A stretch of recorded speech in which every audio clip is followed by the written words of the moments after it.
ولا تحزن عليهم ولا تكن في ضيق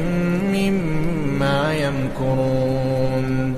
ويقولون متى هذا الوعد إن كنتم صادقين قل عسى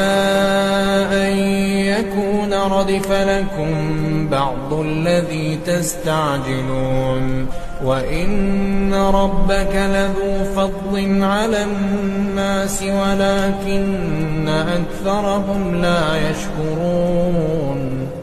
وإن ربك ليعلم ما تكن صدورهم وما يعلنون